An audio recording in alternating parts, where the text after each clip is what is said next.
สมเด็จพระเจ้าอนุวงศ์พร้อมด้วยเจ้าสุทธิสารก็ได้เคลื่อนทัพออกติดตามทัพของเจ้าราชวงศ์ไปถึงเมืองนครราชสีมาในเดือน3แฮม6ค่ำกงกับวันที่17กุมภาพันธ์1827เมื่อไปฮอดแล้วก็ไปตั้งค่ายที่มั่นอยู่บึงทะเลทางด้านตะวันออกของเมืองนครราชสีมาพระองค์ได้รับสั่งให้แยกย้ายกำลังพลออกเป็น7จุให้ตั้งค่ายอยู่7ค่ายแต่ละค่ายมีกำลังพลอยู่ประมาณ 8,000 คน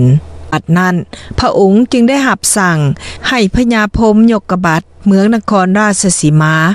กวดเอาครอบครัวชาวเมืองนครราชสีมาขึ้นไปยังนครเวียงจันทน์ให้หมดภายในเวลา2 วันพญาพรหมยกบาทก็ได้ปฏิบัติตาม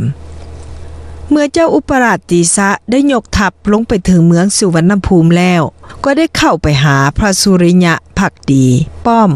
ซึ่งเป็นข้าหลวงไทยที่ขึ้นมาสักเลขจดทะเบียนประชาชนอยู่เมืองยะโสธรเพื่อปรึกษาหารือกันเจ้าอุปราชตีสะซึ่งบ่เห็นดีนำแผนการกู้ชาติออกจากการเป็นหัวเมืองขึ้นของสมเด็จพระเจ้าอนุวงศ์อยู่แล้วจึงได้ไขแผนการลับทั้งหมดให้พญาสุริยะภักดีป้อมฟังโดยหวังว่าถ้าฝ่ายไทยปราบสมเด็จพระเจ้าอนุวงศ์ได้ไทยก็จะยกตนขึ้นเป็นเจ้าของนครเวียงจันทน์เมื่อเจ้าอุปราชติสะเผยแผนการลับให้พระสุริยะภักดีป้อมทราบดังนี้แล้วจึงได้ออกหนังสือเดินทางให้พระสุริยะภักดีป้อมออกเดินทางไปยังกรุงเทพหนังสือเดินทางฉบับนั้นมีเนื้อความว่าพระสุริยะภักดีป้อมเป็นคนบริสุทธิ์ยอมสวามีภักดิ์แล้วและจะลงไปหับเอาครอบครัวคนลาวขึ้นมาเวียงจันทน์เมื่อพระสุริยะภักดีเดินทางไปถึงเมืองนครราชสีมา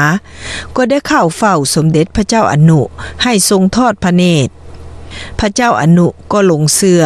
จึงได้ปล่อยให้พระสุริยะภักดีไปแล้วพญาสุริยะภักดีก็ฟ้าวออกเดินทาง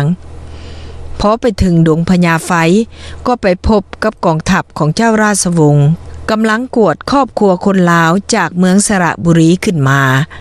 ในนั้นมีคนไทย10ขัวคนเจ็ก20ขัวและคนลาว 10,000 คนพญาสุริยะภักดีก็ได้เข้าเฝ้าเจ้าราชวงศ์ถวายหนังสือให้ทอดพระเนตรเจ้าราชวงศ์ทรงเห็นว่าในระหว่างที่มีการเคลื่อนไหวกองทัพและการโยกย้ายครอบครัวคนลาวอยู่นี่จะบ่มีความปลอดภัยควรที่จะกักตัวพญาสุริยะภักดีไว้ก่อนแต่พญาเสียงใต้และเฒ่าพญาผู้ใหญ่ทั้งหลายขัดข้านว่า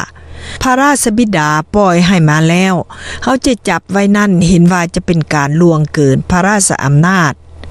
พระองค์อาจคิดอย่างใดก็บ่ฮู้